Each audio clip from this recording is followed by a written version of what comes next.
नमस्कार मित्रों, आरपीएससी ने जो सेकंड ग्रेड का सिलेबस जारी किया है उसमें आचार्य रामचंद्र शुक्ल के जो चिंतामणि में उनके मनोविकार संबंधी निबंध शामिल है, उनमें से 3 निबंधों को इसमें शामिल किया गया है। उत्साह का वीडियो पहले चैनल पर डाला जा चुका है, तो आप उसका भी अध्ययन करें। और आज हम श्रद्धा और भक्ति नामक जो निबंध है उसका अध्ययन करेंगे। अब किसी मनुष्य में जनसाधारण से विशेष गुण व शक्ति का विकास देख उसके संबंध में क्या है, एक स्थायी आनंद पद्धति हृदय में क्या हो जाती है, स्थापित हो जाती है। उसे क्या कहते हैं, श्रद्धा कहते हैं। श्रद्धा क्या, यानी किसी के गुण को देखकर, उसकी शक्तियों को देखकर, तो उससे प्रति क्या हो जाती है, हमारे मन में श्रद्धा हो जाती है। और प्रेम होता है, तो प्रेम क्या होता है, एक व्यक्ति विशेष से हमें प्रेम होता है। और जिससे हम श्रद्धा रखते हैं तो हम क्या चाहते हैं कि भी और भी उसके ऊपर क्या है, श्रद्धा रखें। लेकिन हम जिससे प्रेम करते हैं तो उसके लिए हम नहीं चाहते कि और भी उससे क्या है, प्रेम करें। अब श्रद्धा महत्व की आनंदपूर्ण स्वीकृति के साथ साथ पूज्य बुद्धि का संचार है। यदि हमें निश्चय हो जाएगा कि कोई मनुष्य बड़ा वीर, बड़ा सज्जन, बड़ा गुणी, बड़ा दानी, बड़ा विद्वान, बड़ा परोपकारी या बड़ा क्या है, धर्मात्मा है, तो वह हमारे आनंद का एक विषय हो जाएगा। हम उसका नाम आने पर क्या है, प्रशंसा करने लगेंगे। यानी हम जिसके प्रति श्रद्धा रखते हैं तो उसका अगर नाम हमारे सामने आएगा तो हम उसकी क्या करेंगे, प्रशंसा करेंगे। उसे सामने देख क्या है, आदर से सिर नवाएंगे। किसी प्रकार का स्वार्थ न रहने पर भी हम सदा उसका क्या है, भला चाहेंगे। यानी हमें उससे कोई स्वार्थ सिद्ध नहीं करना, फिर भी हम उसका क्या है, भला चाहेंगे। उसकी बढ़ती से प्रसन्न होंगे और अपनी पोषित आनंद पद्धति में क्या है, व्याघात पहुंचने के कारण उसकी निंदा न सह सकेंगे। यानी हम जिसके प्रति श्रद्धा रखते हैं अगर उसको निंदा करें तो हम वो क्या है, सहन नहीं कर सकती। इससे सिद्ध होता है कि जिन कर्मों के प्रति श्रद्धा होती है उनका होना संसार को वांछित है। यही विषय कामना श्रद्धा की प्रेरणा का मूल है। प्रेम और श्रद्धा में अंतर यह है, अब प्रेम और श्रद्धा में क्या अंतर है कि प्रेम स्वाधीन कार्यों पर उतना निर्भर नहीं है। कभी कभी किसी का रूप मात्र, जिसे उसका कुछ भी हाथ नहीं, उसके प्रति प्रेम उत्पन्न होने का कारण होता है। हम जिससे प्रेम करते हैं तो उसके क्या है, बाहरी उसका जो रूप रंग है उसको देख के हमें क्या है, किसी के प्रति हमारा प्रेम हो जाता है। पर श्रद्धा ऐसी नहीं है, क्योंकि श्रद्धा क्या है, किसी की सुंदर आंख या नाक देखकर उसके प्रति श्रद्धा उत्पन्न नहीं होती। क्या उत्पन्न होती है, प्रीति उत्पन्न हो सकती है, यानी प्रेम। प्रेम के लिए इतना ही बस है कि कोई मनुष्य हमें अच्छा लगे, पर श्रद्धा के लिए आवश्यक है कि मनुष्य किसी बात में बड़ा हुआ होने के कारण हमारे सम्मान का पात्र है। यानी जब किसी के प्रति हम श्रद्धा रखेंगे वो हमारे क्या होगा, सम्मान का पात्र होगा। श्रद्धा का व्यापार स्थल क्या है, विस्तृत है, और प्रेम का क्या है, एकांत। हम जिस व्यक्ति पे श्रद्धा रखते हैं उस पे और भी व्यक्ति श्रद्धा रखते होंगे, जैसे कोई महाराज हो गए या कोई गुरु हो गया, तो उस पे क्या है, सभी क्या रखेंगे, श्रद्धा रखेंगे। लेकिन हम जिससे प्रेम करते हैं तो प्रेम का क्या होता है, एकांत होता है। यानी जिससे हम प्रेम करते हैं उससे हम ही प्रेम करें, न कि और कोई। प्रेम में क्या होता है, घनत्व अधिक होता है, और श्रद्धा में क्या होता है, विस्तार। किसी मनुष्य से प्रेम रखने वाले 2 ही एक मिलेंगे।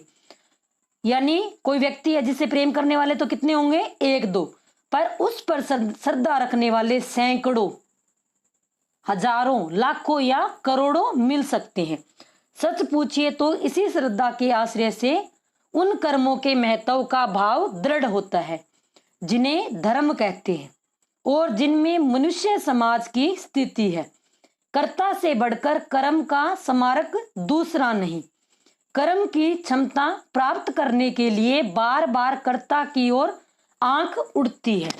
कर्मों से कर्ता की स्थिति को जो मनोहरता प्राप्त हो जाती है उस पर मुग्ध होकर बहुत से प्राणी उन कर्मों की ओर क्या है, प्रेरित होते हैं।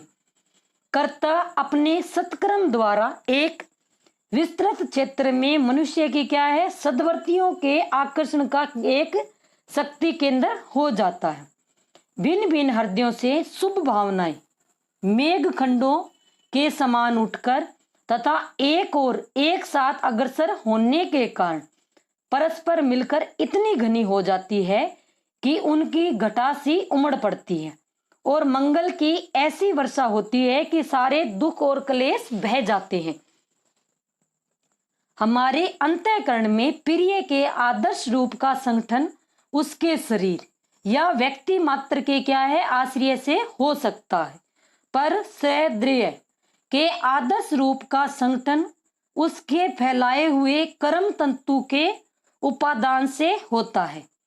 प्रिय का चिंतन हम आंख मूंदे हुए संसार को भुलाकर करते हैं, पर सद हृदय क्या है का चिंतन हम आंख खोले हुए संसार का कुछ अंश सामने रखकर करते हैं। यानी जिसके प्रति हमारी श्रद्धा होगी तो उसके प्रति क्या है, हम आंख खोलकर भी उसके प्रति प्रेम प्रकट कर सकते हैं। लेकिन जिससे हम प्रेम करते हैं, जो हमें प्रिय लगता है, तो हम आंख मूंद कर क्या है, पूरे संसार को भुला देना चाहते हैं। प्रेमी प्रिय को अपने लिए और अपने को प्रिय के लिए संसार से क्या है, अलग करना चाहता है। प्रेम में केवल दो पक्ष होते हैं। प्रेम में कितने पक्ष? दो। अब ये यहाँ से क्वेश्चन बन सकता है, अपनी नोटबुक साथ में रखें कि प्रेम के कितने पक्ष? दो। श्रद्धा में कितने? तीन। प्रेम में कोई मध्यस्थ नहीं होता, यानी प्रेमी और प्रेमिका होती है, पर श्रद्धा में क्या होता है, मध्यस्थ अपेक्षित है। प्रेमी और प्रिय के बीच कोई और वस्तु अनिवार्य नहीं है, पर श्रद्धालु और सहृदय के बीच कोई वस्तु चाहिए। इस बात का स्मरण रखने से यह पहचानना उतना कठिन न रह जाएगा कि किसी के प्रति किसी का कोई क्या है, आनंदांतर्गत भाव प्रेम है या क्या है, श्रद्धा है। यदि किसी कवि का काव्य बहुत अच्छा लगा, किसी चित्रकार का बनाया चित्र बहुत सुंदर जचा और हमारे चित्र में उस कवि या चित्रकार के प्रति एक सुहृदय भाव उत्पन्न हुआ, तो वह क्या है, श्रद्धा है, क्योंकि यह काव्य या चित्र रूप मध्यस्थ द्वारा प्राप्त हुआ है। अगर किसी व्यक्ति ने कोई अच्छा चित्र बनाया, कोई अच्छा चित्रकार है, अच्छा कवि है, तो उसके प्रति हमारी क्या होगी, श्रद्धा होगी। किस कारण हुई? उसके कार्य को देखने के कारण।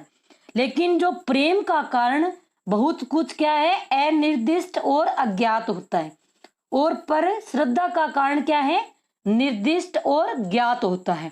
कभी कभी केवल एक साथ रहते रहते दो प्राणियों में यह भाव उत्पन्न हो जाता है, यानी उनमें क्या है, प्रेम हो जाता है कि वे बराबर साथ रहें और उनका साथ कभी न छूटे। प्रेमी प्रिय के संपूर्ण जीवन कर्म के तत्व साक्षात्कार का क्या है, अभिलाषी होता है। वह उसका उठना बैठना चलना फिरना सोना खाना पीना सब कुछ क्या है, देखना चाहते हैं। किसका? अपने प्रेमी का। संसार में बहुत से लोग उठते बैठते चलते फिरते, पर सबका उठना बैठना चलना फिरना उनको क्या है, वैसे अच्छा नहीं लगता। क्यों? क्योंकि वो उससे प्रेम नहीं करते।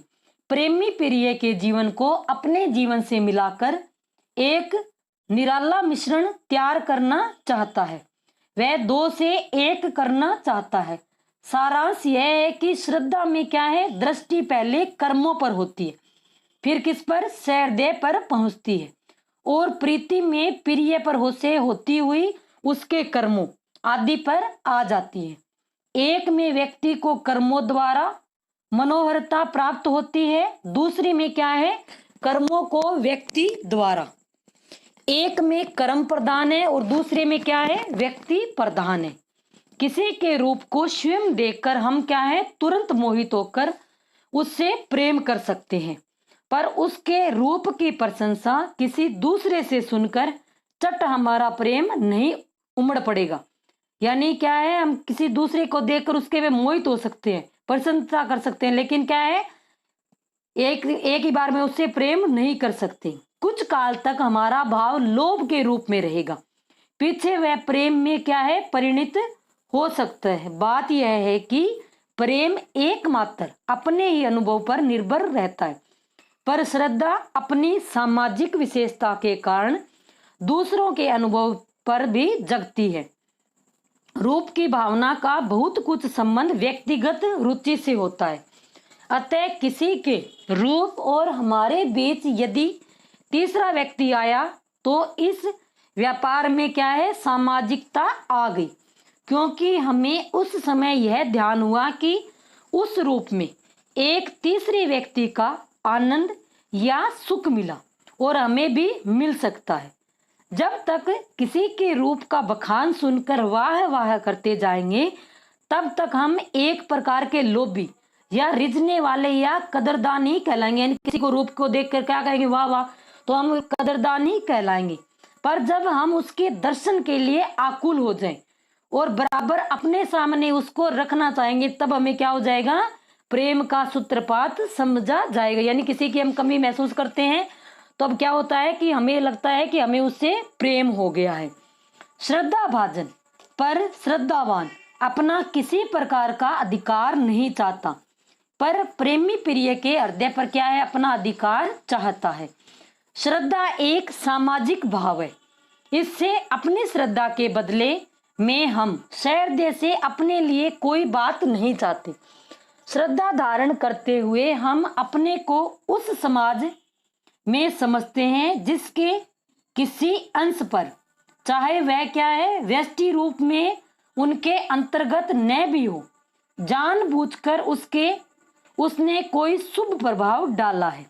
श्रद्धा स्वयं के ऐसे कर्मों के प्रतिकार में होती है जिसका क्या है, शुभ प्रभाव अकेले हम पर नहीं बल्कि क्या है, सारे मनुष्य समाज पर पड़ सकता है। अब श्रद्धा किसके प्रति होगी, जिसका प्रभाव क्या है, पूरे समाज के प्रति।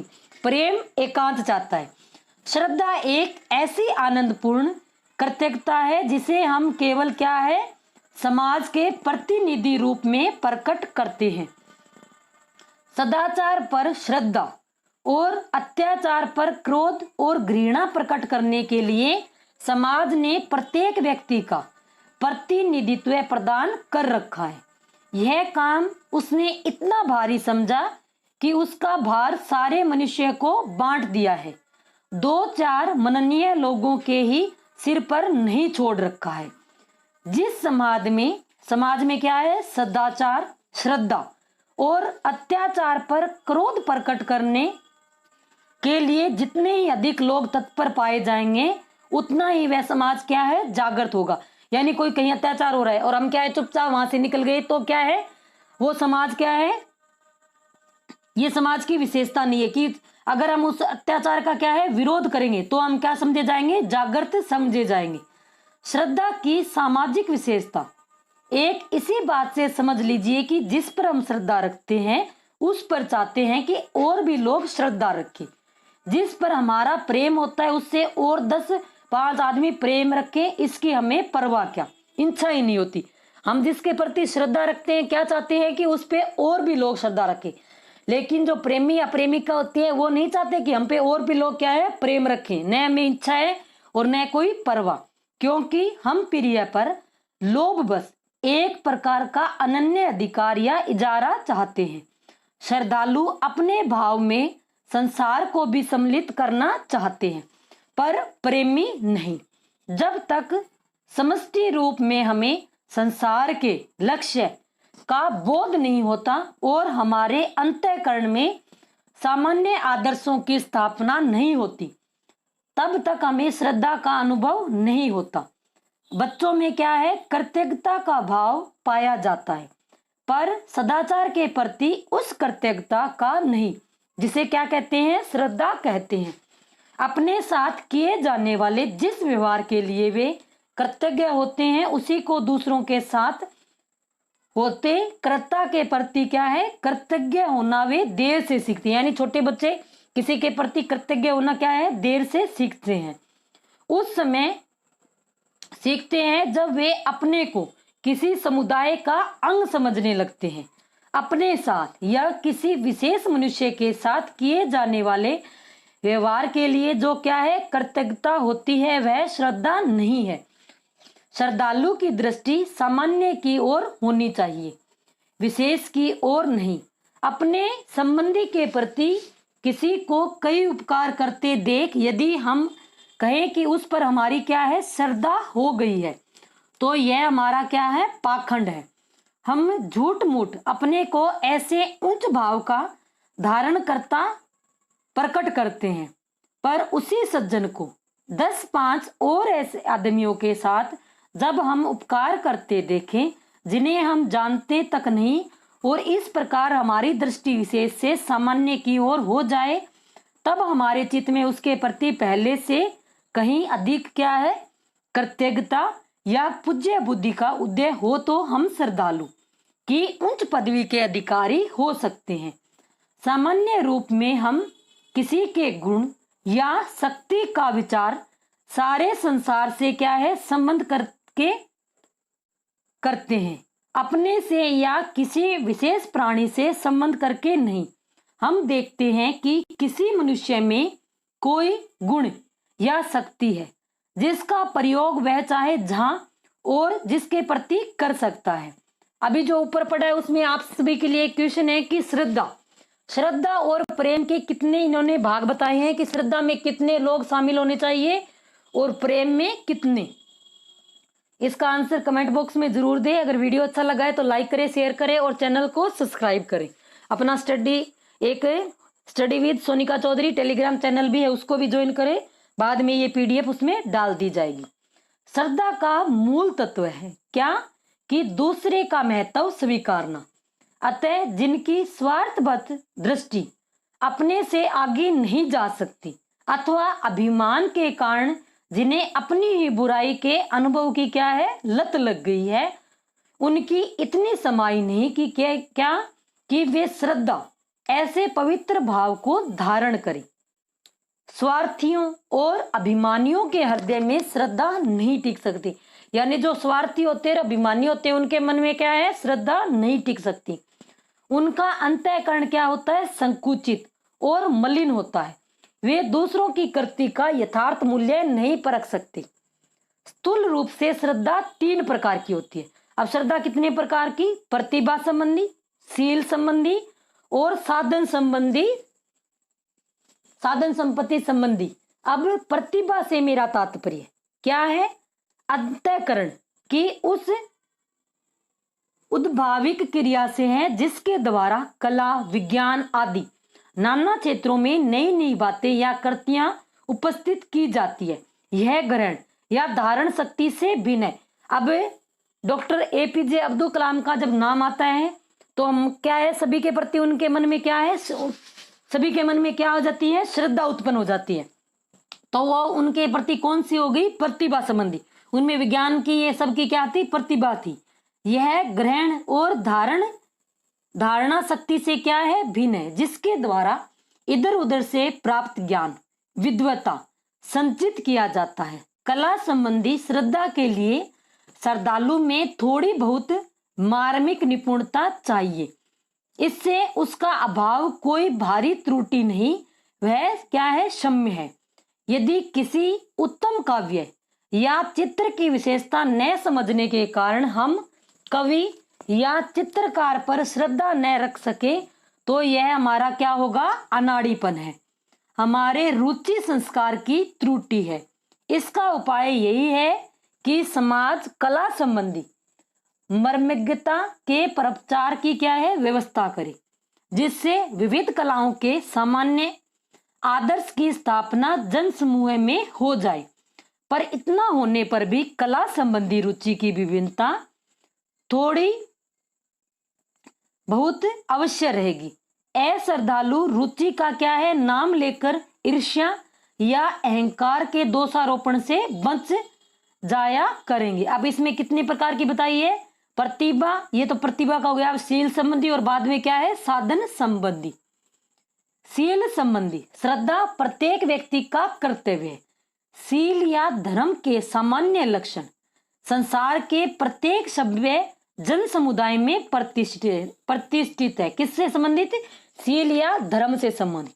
धर्म ही से क्या है, मनुष्य समाज की स्थिति अंतः उसके संबंध में किसी प्रकार का रुचि भेद, मतभेद आदि नहीं, बल्कि क्या है, सदाचार के प्रति यदि हम श्रद्धा नहीं रखते तो समाज के प्रति अपने कर्तव्य का पालन नहीं करते। यदि किसी को दूसरों के कल्याण के लिए भारी स्वार्थ त्याग करते देख हमारे मुंह से क्या निकलेगा कि धन्य भी न निकला तो हम संसार के किसी काम के नहीं ठहरे। यानी कोई व्यक्ति इतना त्याग कर देता है, जैसे भीष्म पिता ने क्या किया था, अपने राजपाट का त्याग कर दिया था। किसके लिए? जो पांडु और उनके लिए, कि भी मैं क्या है, राज्य नहीं करूंगा।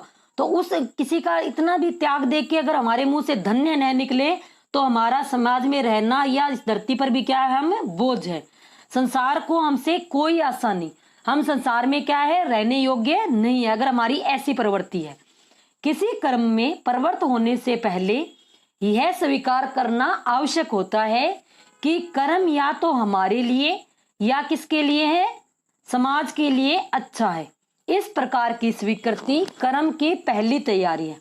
श्रद्धा द्वारा हम यह आनंद पूर्वक स्वीकार करते हैं कि कर्म के अमुक अमुक दृष्टांत धर्म के है।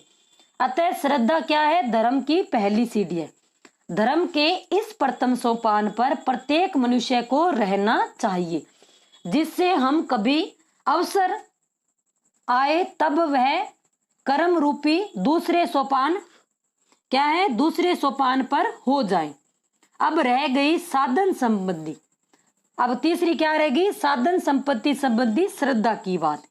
यहाँ पर साधन संपन्नता का ठीक ठीक भाव समझ लेना आवश्यक है। साधन संपन्न का क्या, कि साधन संपत्ति का अनुपयोग भी हो सकता है, और क्या हो सकता है, सदुपयोग भी, और दुरुपयोग भी हो सकता है। संपत्ति होगी वो क्या होगा, उसका उपयोग भी कर सकता है, सदुपयोग भी और दुरुपयोग भी, और वो किसी काम की भी न हो।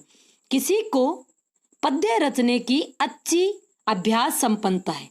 यदि शिक्षा द्वारा उसके भाव उत्पन्न है तो वह सहृदय है, और वह अपनी इस प्रसन्नता का उपयोग मनोहर उच्च भाव पूर्ण काव्य प्रस्तुत करने में कर सकता है। यदि उसकी अवस्था ऐसी नहीं है तो वह या तो क्या है, साधारण भाव शून्य गद्य की गीतिका शिखिरणी आदि नाना छंदों से परिणित करेगा, और वह अपनी बुद्धि और कुरुचिपूर्ण भावनाओं को क्या है, छंदोबद्ध करेगा। उसके इस कृत्य पर श्रद्धा रखने वाले भी बहुत मिल जाएंगे। ऐसे व्यक्ति के प्रति जो श्रद्धा होती है वो क्या होती है, साधन संपत्ता पर ही होती है, साध्य की पूर्णता पर नहीं। अगर कोई जैसे कोई पैसे वाला है तो अगर मान लो कोई वो ऐसे उसको कविता भी रचनी नहीं आ रही लेकिन रचेगा तो हम लोग क्या कहेंगे, वाह वाह वाह। क्यों? क्योंकि वो क्या है, साधन संपन्न है। ऐसी देसी कारीगरी, चित्रकारी, संगीत आदि में नियम पालन के अभ्यास द्वारा प्राप्त इस साधन संपत्ता पर भी इधर उधर बहुत दिनों से अधिक ध्यान दिया जाने लगा था, और मानव हृदय पर इस मनोहारिणी कलाओं के प्रभाव का क्या है, बहुत कम विस्तार होने लगा था। बहुत से पुराने मकानों की कारीगरी देखी तो उनमें बहुत सा काम क्या है, गिचपिच किया हुआ दिखाई देता है। ऐसे महीन बेल बुंटों की भिन्न भिन्न क्या है, पटरियां दीवारों में जमाई हुई मिलेगी, जो बिना आंख को पास ले जाकर सटाए स्पष्ट न जान पड़ेगी। सारे मकान को एक बार देखने में इन सबों को सम्मिलित प्रभाव दृष्टि और मन पर क्या पड़ेगा, इसका कुछ भी विचार बनाने वालों ने नहीं किया। यह स्पष्ट दिखाई पड़ेगा।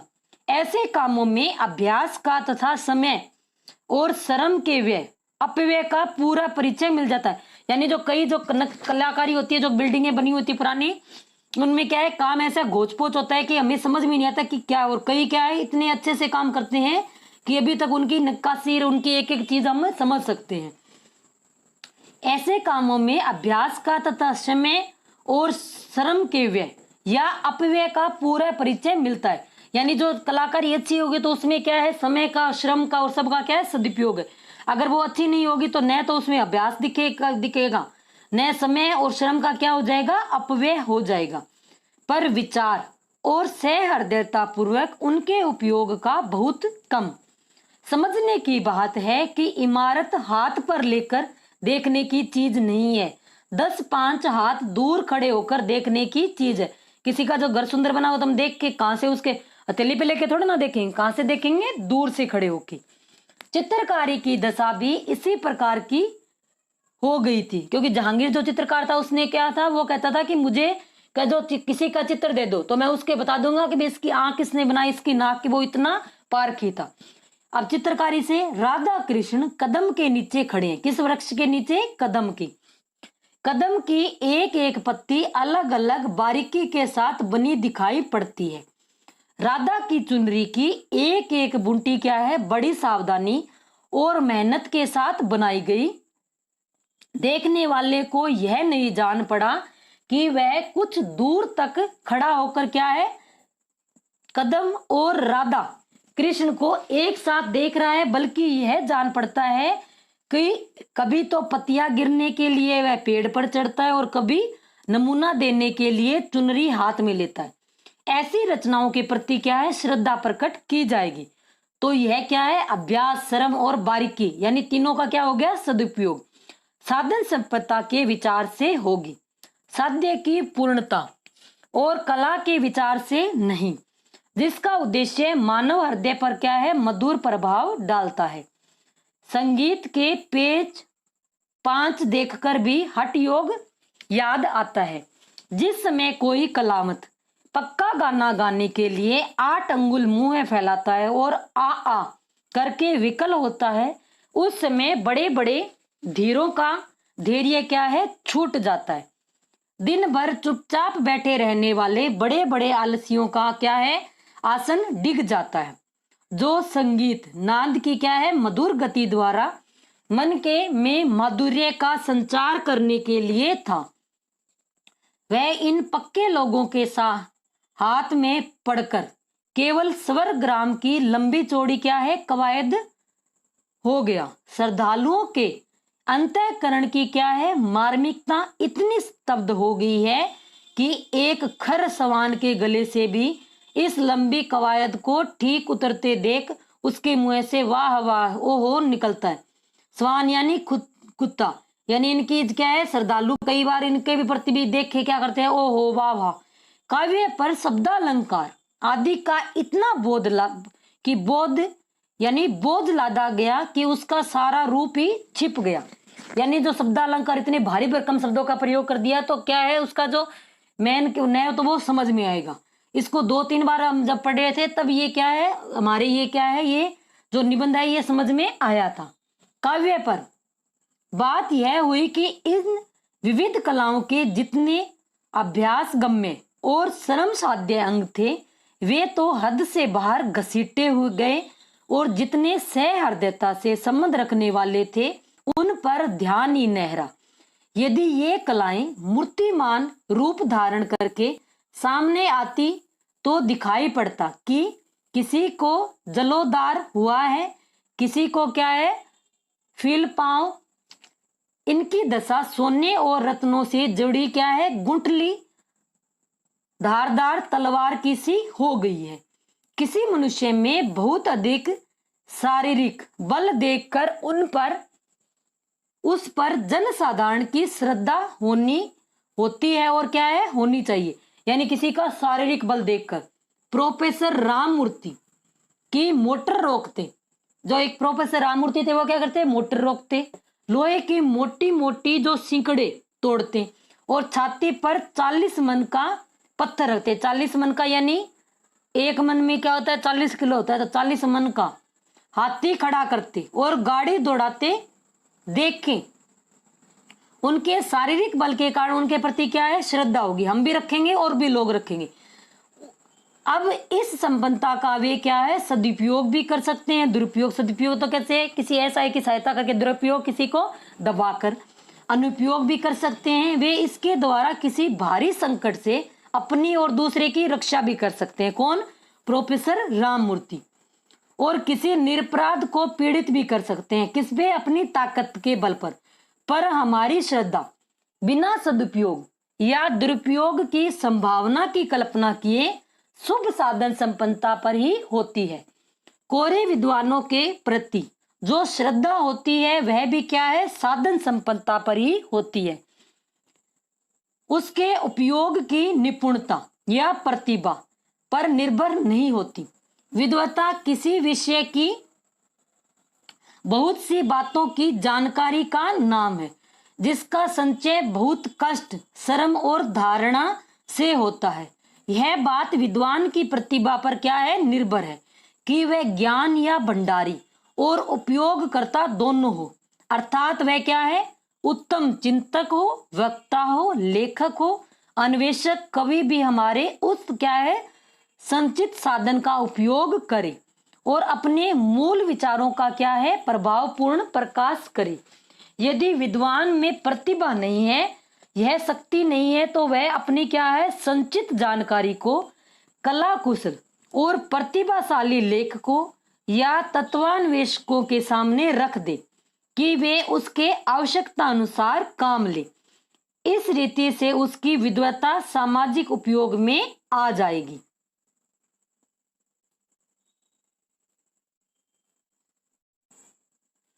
भिन्न भिन्न मानसिक संस्कार के लोगों में किसी विषय से संबंध रखने वाली श्रद्धा भिन्न भिन्न क्या है मात्र की हुआ करती है। यानी हम जिससे श्रद्धा रखेंगे उसकी भी मात्रा क्या है भिन्न भिन्न होगी। यदि किसी को शारीरिक बल, साहस या चतुराई पर अत्यंत अधिक श्रद्धा है तो वह उसका क्या है दुरुपयोग देखकर भी बनी रह सकती है। अत्याचारियों के बल, डाकुओं के साहस, लंपटों की चालाकी की तारीफ संसार में थोड़ी बहुत होती है। अब कई लोग डाकुओं की भी क्या है साहस की भी तारीफ करते हैं। एक बात और है, यदि किसी पर किसी एक विषय में अत्यंत अधिक श्रद्धा है तो उसकी अन्य विषयों की त्रुटियों पर ध्यान नहीं जाता, और कभी ध्यान भी जाता है तो भी क्या है सुभावनी लगती है। कोई प्रतिभाशाली कवि विलास प्रिय, मद्यपेय या सनकी है तो अत्यंत काव्य प्रेमी होंगे। उनकी घृणा को और उसके ये दुर्गुण पूर्ण रूप से क्या है आकर्षित न कर सकेंगे। यहाँ तक कि क्या है उसके इन दुर्गुणों की चर्चा भी वे बड़ी रुचि के साथ करेंगे और सुनेंगे। बात यह है कि मनुष्य का जो अंतःकरण है वो एक है, उसकी एक साथ दो परस्पर विरुद्ध स्थितियां नहीं हो सकती। इस प्रकार की मानसिक स्तब्धता को श्रद्धांधता कह सकते हैं। यद्यपि श्रद्धांध समाज में उतना अनर्थकारी नहीं हो सकता, उतना अपराधी नहीं ठहराया जा सकता जितना क्या है मदांध, क्रोधांध और ईर्ष्यान्ध। पर उसकी श्रद्धा के बढ़ते बढ़ते क्रियमाण रूप धारण करने पर और शील संबंधी चेतना को बिल्कुल जवाब मिल जाने पर समाज के क्या है अनिष्ट में ब्याज से क्या है सहायता पहुंच सकती है। यानी श्रद्धा रखने वाला, जो अंधी श्रद्धा रखने वाला इतना हित कर नहीं होता जितना कौन होता है जो क्रोध रखने वाला, मदांत वाला और जो ईर्ष्यालु होते हैं वो। यदि किसी अपव्ययी और मद्यप कवि पर अत्यंत श्रद्धालु होकर कोई उसकी आर्थिक सहायता करना जाता है तो वह उस अन्याय और उपद्रव का थोड़ा बहुत उत्तरदाता अवश्य होता है। कवि जी अपने सहवर्तियों के बीच अपने कुंभ में बीच करने में समर्थ होते हैं। यदि कोई पहलवान के बल पर प्रसन्न कोई होकर कोई उसे हलवा पूरी खाने के लिए कुछ महीना बांधता है तो उसके गुंडेपन के कारण लोगों को पहुंची पीड़ा के दोष का वह कम से कम उतना भाग अवश्य पा जाता है जितना इंद्रकर्त हत्या की बटाई के समय बहुतों को मिला था। अब ये क्या कह रहे हैं कि अगर कोई पहलवान है, अगर उसको हम कह रहे हैं कि भी आजा तो हमारे घर आजा, महीने तक उसको हम क्या है हलवा पूड़ी खिलाएंगे, तो लेकिन वो क्या है जो अपने गुंडेपन पे आ जाए या दूसरों को पीड़ा पहुंचाए तो हमें उसी प्रकार क्या है थोड़ा बहुत उसका जो पाप है उसका हमें हिस्सेदार बनने पड़ेगा। कैसे? जैसे इंद्र ने क्या की थी, कोई किसी की हत्या की थी तो उसका जो पाप था बांटा गया था तो सभी के क्या है हिस्से में थोड़ा थोड़ा आया था, तो हमारे हिस्से में भी वो आएगा। उद्देश्य के अभाव के बल से यद्यपि इन श्रद्धालुओं पर दोष उतना स्टिक नहीं लग सकता, पर समाज की दृष्टि में वे दान के पात्रता संबंधी अविवेक के अभियोग से नहीं बच सकती। अब यहाँ पर यह प्रश्न उठता है कि शील, कला और साधन संपत्ति श्रद्धा के इन तीनों विषयों में से किसका ध्यान मनुष्य को पहले होना चाहिए और किसका पीछे? इसका बेधड़क यही उत्तर दिया जा सकता है क्या कि जनसाधारण के लिए शील का ही सबसे पहले ध्यान होना चाहिए।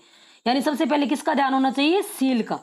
इसमें बताई थे ना, शील, प्रतिभा और साधन संपन्न वाला, क्योंकि उसका संबंध मनुष्य मात्र की सामान्य स्थिति रक्षा से है। उसके अभाव में समाज या उस आधार की स्थिति ही नहीं रह सकती जिसमें कलाओं की उपयोगिता या मनोहारिता का क्या है? प्रसार और साधन संपत्ति की प्रचुरता का वितरण और व्यवहार होता है। दूसरों की श्रद्धा संसार में एक अत्यंत वांछनीय वस्तु है, क्योंकि वह एक प्रकार का ऐसा परकीय निश्चय या विश्वास है जिसके सारे स्वीकीय कार्य क्या है? सुगम होता है। जीवन की कठिनता कम होती है। जिस पर लोगों की अश्रद्धा होती है उसके लिए व्यवहार के सब सीधे और सुगम मार्ग क्या है? बंद हो जाते हैं। उसे या तो कांटों पर या 2.5 कोस 9 दिन में चलना पड़ता है। यानी उसको किस पे चलना पड़ता है? कांटों पर जो किसी प्रकार दूसरों की श्रद्धा संपादित कर लेता है उसके पैर रखने के लिए क्या है? फूलों की पंखुड़ियां आजकल लाल बनाते बिछाई जाती है। समाज में ये वस्तुएं सच्चे गुणियों और परोपकारियों के लिए हैं, पर इन्हें छीनने और चुराने की ताक में बहुत से चोर चाई और लुटेरे रहते हैं, जो इनके द्वारा स्वार्थ साध करना और अपनी तुच्छ मानसिक वृत्तियों को तृप्त करना चाहते हैं। इनसे समाज को हर घड़ी क्या है? सावधान रहना चाहिए। इन्हें सामाजिक दंड देने के लिए हमें सदा क्या है? संदन रहना चाहिए। ये अनेक रूपों में दिखाई देते हैं। कोई गेरुआ वस्त्र लपेटे धर्म का डंका पीटता है और कोई क्या है? देश हितैषी का लंबा चोगा पहने देशोद्धार की पुकार करता पाया जाता है। मनुष्य किसी और 3 प्रकार से प्रवृत्त होता है। किससे? मन, वचन और कर्म से। अब ये लाइन इंपॉर्टेंट है कि मनुष्य किसी और कितनी तरीकों से प्रवृत्त होता है? कितने तरीकों से? 3। कौन कौन से? मन से, वचन से और कर्म से। इनमें से मन तो देखने दिखाने की चीज नहीं है। अब जो वाणी और कार्य प्रणाली की नकल की जाती है और बड़ी सफाई से की जाती है। हितोपदेश के गधे ने क्या था? बाघ की खाल ओढ़ी थी। अत्योपदेश से एक जो क्या है? बुक है। तो उसमें क्या है? ये जो पशु पक्षियों की और जानवरों की इसमें गाथाएं हैं। तो इसमें एक गधा था, उसने किसकी खाल ओढ़ ली? बाघ की। पर ये लोग बाघ की बोली भी बोल लेते हैं। जो ये कई जो होते हैं ना, चालाक होते हैं, वो किसकी भी बोली बोल लेते हैं? बाघ की। कहीं कभी केवल वचन से ही काम निकल जाता है। एक दिन मैं काशी की एक गली में जा रहा था। ठठेरे की दुकान पर कुछ परदेसी यात्री किसी बर्तन का क्या थे? मोल भाव कर रहे थे। लेकर कहाँ जा रहा था? काशी में एक गली में। और कह रहे थे कि इतना नहीं, इतना लो, इतना लो। इतने में मैं सौभाग्यवश दुकानदार जी को ब्रह्म ज्ञानियों के वाक्य याद आ गए। किसको? दुकानदार को। उन्होंने चट कहा, क्या? माया छोड़ो, इसे ले लो। कि माया का तुम क्या है? लोभ छोड़ लो और ये चीज बहुत अच्छी है, आप इसको ले लो। सोचिए, तो काशी ऐसा पुण्य क्षेत्र, वहां न माया छोड़ी जाए तो क्या छोड़ा जाएगा? यानी जब हम काशी में भी आकर माया नहीं छोड़ सकते तो हम क्या छोड़ेंगे? थोड़े दिन हुए, किसी लेखक ने कहीं पढ़ा, क्या पढ़ा? कि प्रतिभाशाली लोग बहुत कुछ उग्रता और पागलपन लिए होते हैं। प्रतिभाशाली होते हैं वो क्या होते हैं? उग्र भी होते हैं और उनमें पागलपन होता है कि हमें ये काम करना ही है, और वो काम करके ही दम लेते हैं। आज पटवारी का रिजल्ट आया है, वो तो जिनका भी सिलेक्शन हुआ है उनको बहुत बहुत बधाई। तब से वे बराबर अपने में इन दोनों शुभ लक्षणों की क्या है? स्थापना के यत्न में लगे रहते हैं। सुनते हैं कि पहले में वे कुछ कृत कार्य भी हुए हैं, पर पागलपन की नकल करना और कुछ हंसी खेल नहीं, भूल चूक से कुछ समझदारी की बातें मुंह से निकल ही जाती है। जैसे और सब विधाओं की, वैसे ही सब क्या है? श्रद्धाकर्षण की विधा की भी आजकल खूब उन्नति हुई है। आश्चर्य नहीं कि इसके लिए कुछ दिनों में एक अलग विद्यालय खुले। श्रद्धा के यथार्थ कारण का जितना ही अभाव हो, आकर्षण हो, अपनी विदा में उतना ही क्या है, दक्ष समझना चाहिए। आजकल सार्वजनिक उद्योगों की बड़ी धूम रहा करती है। बहुत से लोग क्या है, निराहार परोपकार व्रत करते सुने जाते हैं कि निराहार रहकर हम क्या है, परोपकार के व्रत कर रहे हैं। ऊपर कहा जा चुका है क्या कि पर श्रद्धा के सहारे कार्य में क्या है, सुगमता आती है। अतः किसी कार्य साधना के लिए जो लोग प्रयत्न द्वारा दूसरे के हृदय में श्रद्धा उत्पन्न करते हैं, वे उस कार्य के अनुसार चतुर, नीति कुशल, धृत या पाखंडी कहे जाते हैं। पर संसार में बहुत से ऐसे लोग भी होते हैं जिन्हें अपने ऊपर प्राय श्रद्धा के चिंतन से जो एक प्रकार का क्या है, आनंद मिलता है, उसकी लत पड़ जाती है। वे एक श्रद्धा को क्या है, मनोरंजन या मानसिक भोग विलास की एक सामग्री समझते हैं। वे प्राय श्रद्धा केवल इसी निमित्त चाहते हैं कि किसी उद्देश्य से नहीं। ऐसे पर श्रद्धा विलासियों को मानसिक दुर्व्यसन रहता है और वे उसी प्रकार क्या है, दुर्व्यसनी कहे जा सकते हैं जिस प्रकार क्या है, शराबी, गंजेड़ी या चड़ूबाज आदि। पर समाज की श्रद्धा ऐसे अपव्यय के लिए नहीं है कि समाज की जो श्रद्धा है वो ऐसे अपव्यय के लिए नहीं है, प्रयोजन के लिए है। ऐसे लोग अपनी धुन में कभी कभी बड़े बड़े सार्वजनिक कार्य भी छोड़ बैठते हैं जिनका होना उन्हें इतना अभिष्ट नहीं होता जितना अपने द्वारा होना उनको लगता है। ये लोग पहचाने इस प्रकार जाते हैं कि उन कार्यों से अपने नाम का वियोग क्या है, घड़ी भर नहीं सह सकते। यहाँ तक कि यदि वे दूसरों को कोई ऐसा कार्य हाथ में लेते देखते हैं जिसमें क्या है, समाज के साधुवाद की संभावना होती है, तो उनका क्या है, पेट फूलने लगता है। क्या नहीं, ये काम मैं कर सकता था, वो क्यों कर रहा है, तो वो क्या करते हैं, या तो गुप्त रूप से उसमें क्या है, विघ्न की व्यवस्था करते हैं, या कम से कम उसे महत्व को बहुत कम करके दिखाया करते हैं। दूसरी पहचान यह है कि लोग ऐसे ही काम ठानते हैं जिनका नाम और आडंबर क्या होता है, बड़ा होता है। ऊपर कहा जा चुका है कि श्रद्धावान अपनी श्रद्धा द्वारा क्या है, सहृदय में कोई ऐसा परिवर्तन क्या उपस्थित नहीं करना चाहता जिसका अपने लिए कोई अनुकूल फल हो। श्रद्धावान सहृदय को प्रसन्न करने की इच्छा कर सकता है, पर उस प्रसन्नता से आप कोई लाभ उठाने की नहीं। श्रद्धा न्याय बुद्धि के पलड़े पर तुली हुई एक वस्तु है जो दूसरे पलड़े पर रखे हुए सहृदय के गुण कर्म आदि के हिसाब से होती है। श्रद्धा सत्कर्म या सद्गुण ही का मूल्य है जिससे और किसी प्रकार का सौदा नहीं हो सकता। पर जबकि इस व्यापार गुण में ज्ञान बिकता है, न्याय बिकता है, धर्म बिकता है, तब श्रद्धा ऐसे भाव क्यों न बिके।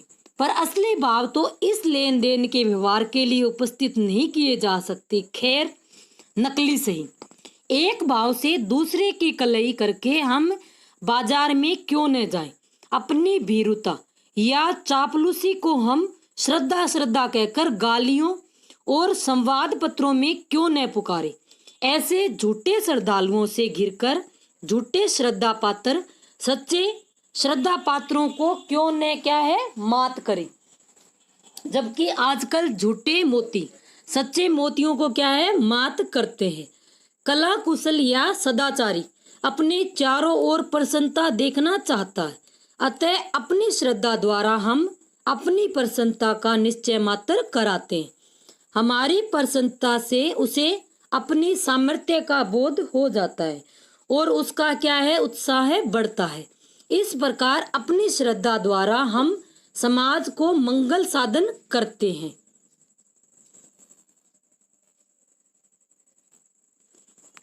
दूसरे को श्रद्धा का सहृदय पर इतना ही प्रभाव पड़ना चाहिए, इससे अधिक नहीं। यदि हमारी श्रद्धा के कारण वह हमें किसी प्रकार का लाभ पहुंचाना चाहता है तो वह हमारी श्रद्धा को क्या है, खुशामद समझता है, यानी हम उसकी क्या कर रहे हैं, खुशामद या चापलूसी कर रहे हैं और हमारा अपमान करता है। श्रद्धा में क्या है, याचकता का भाव लेश मात्र भी नहीं है। श्रद्धा द्वारा हम अपने हृदय का परिचय मात्र देते हैं, उसमें मार्मिकता या धर्म भाव है। सात्विक आचरण या प्रतिभा की क्या है, कला में प्रसन्न होने की क्षमता है। यदि हमें किसी पर श्रद्धा है तो हमें उसके पास जाकर यह कहने की आवश्यकता नहीं है क्या, कि महाराज मेरी यह श्रद्धा स्वीकार हो। इस प्रकार की स्वीकृति की हमें आवश्यकता नहीं है। हम जिसके प्रति श्रद्धा रखते हैं उसको हमें बताने की जरूरत नहीं है कि हम आपके प्रति श्रद्धा रखते हैं। हम अपनी श्रद्धा लिए अपने घर बैठे रह सकते हैं, उसे इस रीति से प्रकट कर सकते हैं कि जिस पर क्या है, शह हृदय का कोई वश न हो। यदि हमें किसी सुलेखक पर श्रद्धा है तो वह हमसे रुष्ट है तो भी हम उसका क्या है, सच्चा हित और चरित्र छाप सकते हैं। इसका स्वतः हमें क्या है, समाज द्वारा प्राप्त है। इसका हक हमें कानूनन क्या है, हासिल है। पर वही यदि हम उस सुलेख से प्रेम करने चले, उसके साथ साथ लगे फिरे और हरदम उसे घेरे रहे तो वह हमें हटा सकता है। श्रद्धा प्रदर्शित करने का जितना विस्तृत सामाजिक अधिकार हमें प्राप्त है, उतना उसके विपरीत भाव अश्रद्धा या घृणा करने पर नहीं है। क्योंकि श्रद्धा यदि हमने भूल से या क्या है, स्वार्थवश प्रकट की है तो किसी की उतनी हानि नहीं, पर यदि घृणा भूल से या द्वेषवश प्रकट की तो है क्या है, व्यर्थ का असंतोष और दुख फैल सकता है। ऊपर कहा जा चुका है क्या, कि श्रद्धा के 3 विषय कौन कौन से, शील, प्रतिभा और साधन। यह लाइन इंपॉर्टेंट है, क्वेश्चन आ सकता है। श्रद्धा के कितने विषय, शील, प्रतिभा और साधन संपत्ति। शील या धर्म के, ये लेखक ने बहुत बड़ा बना दिया शील, और इसके ऊपर कर करके इसको आराम से 3-4 पेज में ये खत्म हो जाना था, लेकिन कम से कम इसके 17 पेज है। और जो इसकी मूल बुक है चिंतामणि, उसी से मैंने ये PDF बनाई है। शील या धर्म के समाज की स्थिति, प्रतिभा से रंजन और साधन संपत्ति से शील साधन और प्रतिभा विकास दोनों की क्या है, संभावना है। सहृदय समाज की स्थिति या सुख का विधान करना है। समाज उसकी स्थिति और सुख का विधान करता है। समाज अपने श्रद्धालु प्रतिनिधियों को कभी तो उसे आपत्ति से बचाने के लिए भेजता है, कभी कुछ भेंट उसके सामने रखने के लिए। श्रद्धावश जो दान दिया जाता है वह उसी प्रकार की भेंट है। सच्चा दान क्या है, 2 प्रकार का होता है। वह जो दयावश दिया जाता है, दूसरा वह जो श्रद्धावश दिया जाता है। पंडितों, विद्वानों और धार्मिकों को जो दान दिया जाता है वह दयावश दिया जाता है। अंधों, लूलों और लंगड़ों को जो दान दिया जाता है वह कैसा होता है, श्रद्धावश दिया जाता है। श्रद्धा सामर्थ्य के प्रति होती है और दया क्या है, असामर्थ्य के प्रति। जनसाधारण अपनी दया द्वारा केवल असामर्थ्य के उपस्थित परिणामों का कुछ स्थान के बीच और कुछ काल तक के लिए निवारण कर सकते हैं। अतः श्रद्धा द्वारा वे ऐसे असाधारण जनों को अपने क्या है, वित्तानुसार थोड़ी थोड़ी शक्ति दान करते हैं, जो असामर्थ्य के कारणों के निराकरण में समर्थ होते हैं। श्रद्धावश दान में उपयोगिता का तत्व छिपा हुआ है। समर्थियों में श्रद्धावश दान पर बड़ा जोर दिया गया। अगर हम किसी को दान देते हैं तो वो कैसा होना चाहिए, श्रद्धावश वो हमें दान करना चाहिए। और ऐसे दान के विषय में पात्र का विचार भी खूब किया गया है। विद्या दान में रत विद्वानों को, परोपकार में रत कर्मवीरों को और मानव ज्ञान की वृद्धि में तत्पर तत्वान्वेषकों को जो अभाव हो उसे हमें समाज की भूख समझना चाहिए। इन्हें जो कुछ हम श्रद्धावश देते हैं वह ठीक समाज के दुरुस्त पेट में जाता है, जहां से रस रूप में उसका संचार अंग अंग होता है। इसके विरुद्ध स्वार्थियों, अन्यायियों आदि को जो कुछ दिया जाता है वह समाज के अंग में उसी प्रकार नहीं लगता जिस प्रकार अतिसार या संग्रहणी वालों को खिलाया हुआ अन्न। भारतवर्ष में श्रद्धा का संबंध किससे है? दान में साथ इतना गहरा समझा जाता है कि अश्रद्धा पूर्वक दिया गया दान क्या है? निष्फल माना जाता है। यानी हम किसी को अश्रद्धा के कारण दान देते हैं तो वो क्या हो जाता है? निष्फल माना जाता है।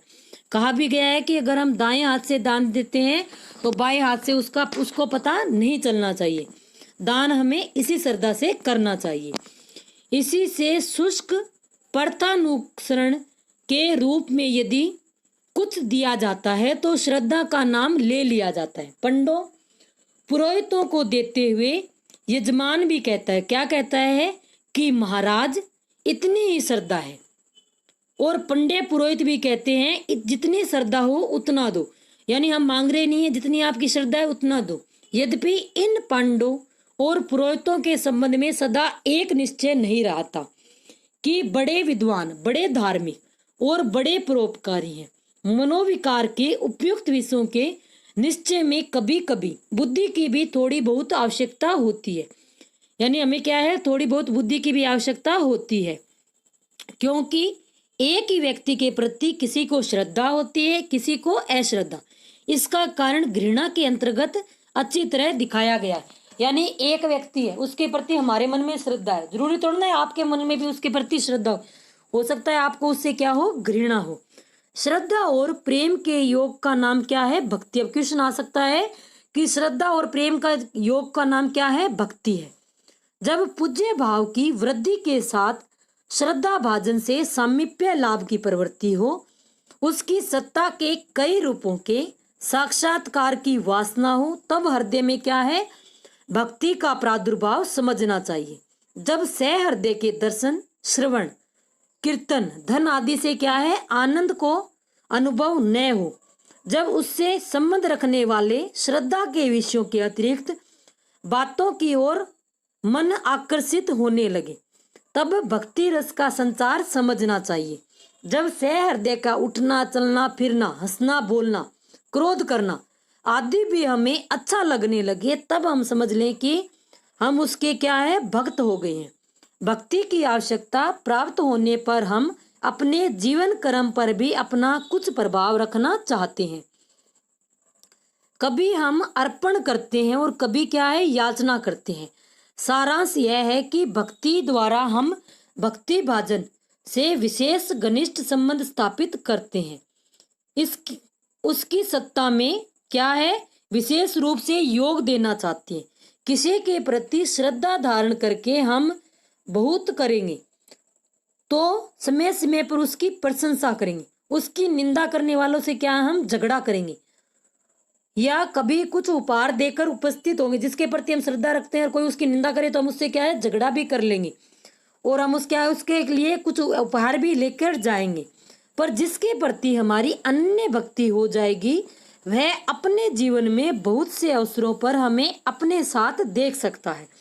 यानी जिसके प्रति हमारी अनन्य भक्ति होगी तो वो जीवन के बहुत से अवसर में हम क्या है? अपने को उसके साथ पाएंगे। वह अपने बहुत से उद्योगों में हमारा योगदान पा सकता है। भगत वे ही कहला सकते हैं जो अपने जीवन का बहुत अंश स्वार्थ, परिवार व शारीरिक सुख आदि से क्या है? विभक्त करके किसी के आश्रय से किसी और लगा सकते हैं। इसी का नाम क्या है? आत्म निवेदन है। महात्माओं के ऊपर श्रद्धा करके हम उन्हें जीवन शक्ति का द्वारा उपार्जित कोई फल अर्पित कर सकते हैं, पर उनके भक्त होकर हम अपने जीवन के क्या है? कुछ अंश अर्पित कर सकते हैं। किसी वीरवर्ती महात्मा पर बहुत श्रद्धालु होकर हम क्या है? आर्थिक सहायता द्वारा उसके लिए कुछ शुभ भी तब कर सकते हैं। अपने वचनों से उसे प्रसन्न और उत्साहित कर सकते हैं। वह उसके भक्त बनकर हम अपने शारीरिक बल को क्या है? उसका शारीरिक बल बनाएंगे और अपनी जानकारी और चतुराई को उसकी जानकारी और चतुराई क्या है बनाएंगे। अपनी वास्तविकता को उसकी वास्तविकता, ये यहाँ समझ में नहीं आ रहा, वास्तविकता बनाएंगे। अपनी तत्परता को क्या है, उसकी तत्परता बनाएंगे। यहाँ तक कि जो कुछ हमसे होगा उसे हम उसका कर डालेंगे और इसी प्रकार उसके जीवन में अपने जीवन का योग देकर क्या है, उसके सामाजिक महत्व या प्रभाव को बढ़ाएंगे। उसके थोड़े बहुत हम भी भागी होंगे। श्रद्धा द्वारा हम दूसरे के महत्व के किसी अंश के अधिकारी नहीं हो सकते, पर भक्ति द्वारा हो सकते हैं। यहाँ तक कि दूसरे की भक्ति करके हम तीसरे की भक्ति के अधिकारी हो सकते हैं। राम का अनन्य भक्ति करके हनुमान और अन्य राम भक्तों की भक्ति के अधिकारी हुए थे। श्रद्धालु महत्व को स्वीकार करता है, पर भक्त क्या है, महत्व की ओर अग्रसर होता है। श्रद्धालु अपने जीवन कर्म को ज्यों का त्यों छोड़ता है, पर भक्त उसकी काट छांट में लगा जाता है। अपने आचरण द्वारा दूसरों की भक्ति के अधिकारी होकर ही संसार के बड़े बड़े महात्मा समाज के कल्याण साधन में समर्थ हुए हैं। गुरु गोविंद सिंह को यदि केवल दंडवत करने वाले और गद्दी पर भेड़ चराने वाले श्रद्धालु ही मिलते, तो दिन रात साथ रहने वाले अपने सारे जीवन को समर्पित करने वाले भगत न मिलते, तो वे अन्याय दमन का कभी समर्थ न होते। यानी अगर गुरु गोविंद सिंह जी है, उनको सिर्फ जो मान लो प्रणाम करने वाले भगत या श्रद्धालु मिलते, तो इन्होंने क्या किया था, औरंगजेब के समय भी काफी इन्होंने संघर्ष किया था, तो वो इनका दमन करने में क्या है, समर्थ नहीं होते। इससे भक्ति के सामाजिक महत्व को, इसकी लोक हितकारिणी शक्ति को स्वीकार करने में किसी को आगा पीछा नहीं हो सकता। सामाजिक महत्व के लिए आवश्यक है कि या तो आकर्षित करो या क्या है, आकर्षित हो। जैसे इस आकर्षण विधान के बिना अणुओं के द्वारा व्यक्त पिंडों का आविर्भाव नहीं हो सकता, वैसे इस मानव जीवन की क्या है, विशद अभिव्यक्ति भी नहीं हो सकती। भक्ति में यदि किसी ऐसे सांदिन्य की प्रवृत्ति होती है जिसके द्वारा क्या है, हमारी महत्व के अनुकूल गति का प्रसार, प्रतिकूल गति का क्या होता है, संकोच होता है। इस प्रकार का सामीप्य लाभ करके हम अपने ऊपर पहरा बिठा देते हैं, अपने को ऐसे स्वच्छ आदर्श के सामने कर देते हैं जिससे हमारे क्या है, कर्मों का प्रतिबिंब ठीक ठीक दिखाई पड़ता है। जिसे पहले अपनी वास्तविकता शुद्धता का परिज्ञान अरुचिकर होगा, वह क्या है, सापेक्षिकता के भय से ऐसे महत्वादर्श का सामीप्य कभी न चाहेगा, दूर दूर भागा फिरेगा। हम ही हम वाले तुम भी नहीं सह सकते। यानी कई लोग कहते हैं ना बस हम ही हैं, वो तुम भी की बात करते हैं। ऐसे लोग तो स्वयं अपने लिए भक्त ढूंढने निकलते हैं कि क्या है, वो अपने लिए स्वयं भक्त ढूंढने के लिए निकलते हैं। भक्ति के लिए दैन्य अर्थात दूसरे के महत्व के साथ अपने लघुत्व की भावना पहली बात है। इस भावना को जब हम मुक्त हृदय से मुग्ध होकर धारण करेंगे और दूसरे पर क्या है, श्रद्धा कर लेंगे, तब हम उसके महत्व का क्या है, सत्य साक्षात्कार कर लेंगे। अनेक रूपों में परिचय के लिए उसके सामीप्य की इच्छा करते हुए इस श्रद्धा में प्रेम का भी क्या है, मिश्रण करेंगे और अपने बहुत से क्रियाकलाप को अपने पूज्य प्रेम पात्र के अधीन करके स्वयं क्या है, स्वयं महत्व के अभ्यास में प्रवृत्त होंगे। जन साधारण के लिए इस प्रकार के आश्रय द्वारा महत्व प्राप्ति क्या है, सुगम होती है। जो उच्च पद पहले कष्ट कर और श्रम साध्य जान पड़ता है, वही भक्ति के बल से क्या है, मनोहर लगने लगता है। व्यक्ति संबंधहीन सिद्धांत मार्ग निश्चयात्मिक का बुद्धि को चाहे व्यक्त हो, पर प्रवर्तक मन को क्या है, अव्यक्त रहते हैं। वे मनोरंजनकारी तभी लगते हैं जब किसी व्यक्ति के क्या है, जीवन कारक के रूप में देखे जाते हैं।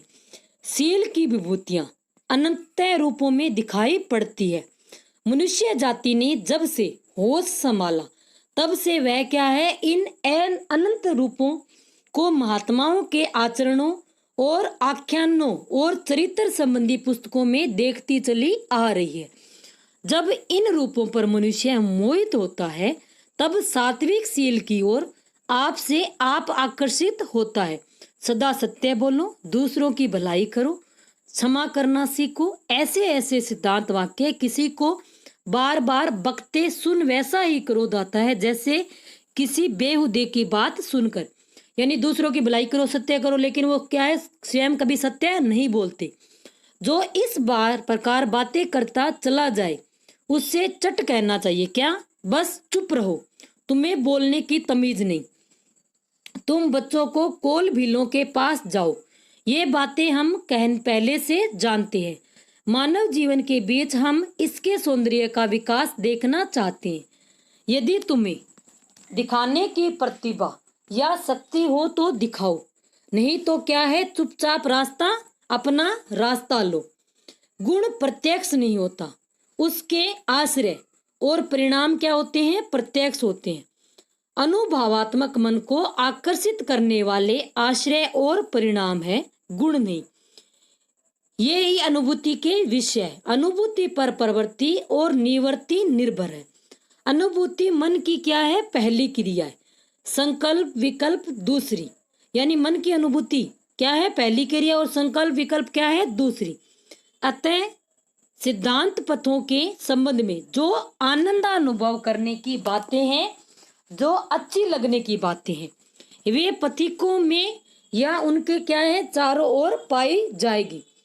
सतपथ के दीपक उन्हीं के हाथ में है, और वे ही क्या है, सतपथ के दीपक है। सत्वोन्मुख प्राणियों के लिए ऐसे पथिकों के सामीप्य लाभ की कामना करना स्वाभाविक ही है। अब सामीप्य से अभिप्राय केवल किसी के साथ साथ बना रहना नहीं है। श्रवण, कीर्तन, स्मरण आदि भी क्या है, सामीप्य ही के विधान है। बाह्य और अभ्यंतर दोनों प्रयत्नों से क्या है, सामीप्य की सिद्धि होती है। स्मरण द्वारा हम अपने आराध्य को, उसके कर्म क्षेत्र को अपने अंतःकरण के सामने उपस्थित करते हैं। यहाँ पर यह कहा जा सकता है कि जब हम इष्ट के कर्म क्षेत्र को सामने लाते हैं तब उसमें ऐसे लोग भी तो आ जाते हैं जिन पर क्या है, हमारी कुछ भी भक्ति नहीं है। हाँ, आते अवश्य है। इनके द्वारा हमारे इष्ट के स्वरूप का क्या है, पूर्ण विकास दिखाई पड़ता है। इनके बीच उनका इष्ट का रंग और खुल पड़ता है। यदि राम हमारे काम के हैं तो रावण भी हमारे काम के। एक में हम अपने लिए प्रवृत्ति का कर्म पाते हैं, दूसरे से क्या पाते हैं, निवृत्ति का। जीवन में इस निवृत्ति और प्रवृत्ति का प्रवाह साथ साथ चलता है। दुराचारी भी यदि अपने दुराचार का फल संसार के सामने क्या है, पूर्ण रूप से भोग लेता है तो समाज के लिए उपयोगी ठहर जाता है। राम के हाथ से मारे जाने के से रावण का जीवन भी क्या हो गया था, सार्थक हो गया था। यदि पापी अपने पाप का फल एकांत में ही या आत्मा में ही भोग कर चला जाता है तो वह अपनी जीवन की क्या है, सामाजिक उपयोगिता की एकमात्र संभावना को भी नष्ट कर देता है। इसी से बहुत से प्रायश्चितों के विधान में किए हुए पापों का सबके समकक्ष क्या है, कथन आवश्यक होता है। पाप का फल छिपाने वाला पाप छिपाने वाले से क्या है, अधिक अपराधी है। पर ऐसे बहुत से लोग होते हैं जो किसी का घर जलाते हाथ जलता है तो कहते हैं कि होम करते रहे। यानी कई लोग ऐसे हैं जो दूसरे के घर में आग लगा के क्या करते हैं, हम तो होम कर रहे हैं। दुराचारियों के जीवन का सामाजिक उपयोग करने के लिए ही संसार में धर्म की मर्यादा स्थापित करने के लिए ही श्री कृष्ण ने क्या है, अर्जुन को युद्ध में प्रवृत्त किया था। यदि अधर्म में तत्पर कौरवों का नाश न होता तो पांडव क्या है, जीवन भर मारे मारे फिरते। जो महाभारत की में क्या था, धर्म और अधर्म का युद्ध था। अधर्मी कौन थे, कौरव, और धर्मी कौन थे, पांडव। तो संसार में अन्याय और अधर्म की ऐसी लीक खिंच जाती जो मिटाने से न मिटती। अब लोगों को पता है कि अगर हम अधर्म करेंगे तो कभी तो धर्म की विजय होगी, तो लेकिन अगर ये कौरव पांडवों का युद्ध न होता तो ऐसी मिट रेखा खिंच जाती जिसे कोई भी मिटा नहीं पाता। जिस समाज में सुख और वैभव के रंग में रंगी अधर्म की ऐसी लीक दिखाई पड़े, उसमें रक्षा करने वाली आत्मा का अभाव तथा क्या है, विश्व आत्मा की विशेष कला के अवतार की आवश्यकता समझनी चाहिए। क्योंकि भगवान श्री कृष्ण ने कहा है, क्या कहा है, यदा यदा ही धर्मस्य गलानि निर्भवति भारत अभ्युत्थानम धर्मस्य तदात्माने सृजाम्यहम्। यदि कहीं पाप है, अन्याय है, अत्याचार है, तो उसका आंसू फल उत्पन्न करना और संसार के समक्ष रखना क्या है, लोक रक्षा का कार्य है। अपने ऊपर किए जाने वाले अत्याचार और अन्याय का फल ईश्वर के ऊपर छोड़ना व्यक्तिगत क्या है, आत्मोन्नति के लिए चाहे श्रेष्ठ हो, पर यदि अन्यायी या अत्याचारी अपना हाथ नहीं खींचता है तो लोक संग्रह की दृष्टि से वह उसी प्रकार आलस्य या कायरपन है जिस प्रकार अपने ऊपर किए हुए उपकार को कुछ भी बदला न देना क्या है, कृतज्ञता है। यानी हमारे ऊपर किसी ने उपकार किया है तो हम अगर उसके प्रति कृतज्ञ नहीं है तो हम क्या है, कृतज्ञ है। उस भगवत उक्ति को लीजिए। ऊपर जो कुछ कहा गया है उससे स्पष्ट हो गया है कि मनुष्य की भक्ति के आधार क्या क्या है। मनुष्य विश्व विधान का एक शुद्ध चेतन अंश है। इसमें धर्म, अधर्म, दया, निष्ठुरता आदि के भाव विश्व के उतने ही अंश से संबंध रखते हैं जितने की क्या है, भीतर उसे कार्य करता है। यह कार्य और कुछ नहीं बल्कि क्या है, अपनी समष्टि स्थिति और सुख संतोष का प्रयत्न मात्र है। अपने कार्य क्षेत्र के बाहर यदि वह अपने इन कार्यों भावों का क्या है, सामंजस्य ढूंढता है तो नहीं पाता है।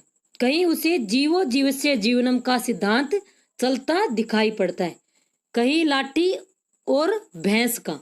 वह सोचता है कि इन बातों का अनुसरण मनुष्य समाज में भी जानबूझकर क्यों न किया जाए। वह यह नहीं सोचता कि मनुष्य जाति की स्थिति इन अवस्थाओं में बहुत आगे बढ़ी है और चेतना की श्रेणी में उससे आगे की कोई भूमि दिखाई नहीं पड़ रही। वह दया को निरर्थक समझ अपने अंतःकरण का एक अंग खंडित करना चाहता है। वह किसी को काना देखकर उस अपनी एक आंख फोड़ने चलता है।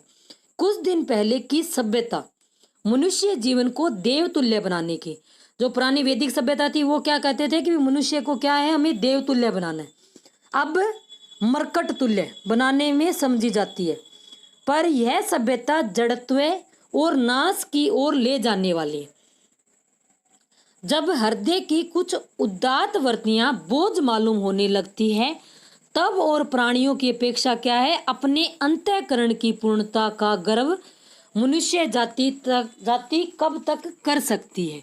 उसके मार्मिक अंग की क्या है, व्यापक और हास स्तब्धता की वृद्धि के भयंकर परिणाम का आभास क्या है, यूरोप दे रहा है। कौन, अंतःकरण की जितनी वृत्तियां हैं उनमें से कोई निरर्थक नहीं, सबका उपयोग है। इसमें से किसी की शक्ति फालतू नहीं। यदि मनुष्य इनमें से किसी को निष्क्रिय करने अभ्यास डालेगा तो अपनी पूर्णता को खोएगा और अपनी स्थिति को क्या है, जोखिम में डालेगा। मिट्टी के ढेले, गुलाब के पौधे, कुत्ते और बिल्ली की अपेक्षा मनुष्य अपने अंश का अधिक अंश समझता है, उस सर्वात्मा का अधिक अंश समझता है।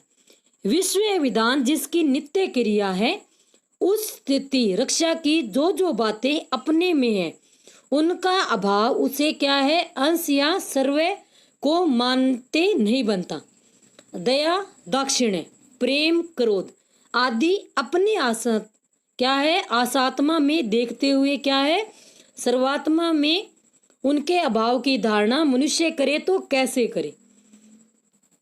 अंतः ज्ञान क्षेत्र में ईश्वर की खोज हम उतने ही घेरे में करेंगे जितने में क्या है, इंद्रियों की सहायता लेकर बुद्धि पहुंचती है।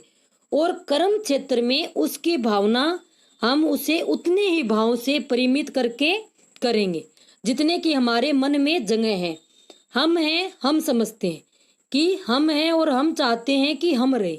ऐसी अवस्था में हम अपनी स्थिति रक्षा संबंधी भाव को क्या है, परमावस्था तक पहुंचा कर ही उस परम भाव में की भावना करते हैं।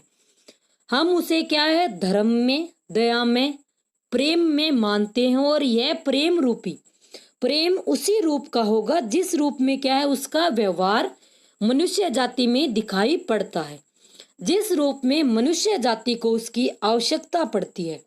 अत्याचारी को पीड़ित होकर मनुष्य उसके कोप का क्या है, आह्वान करता है। आपातग्रस्त होकर उसकी दया का भिखारी होता है।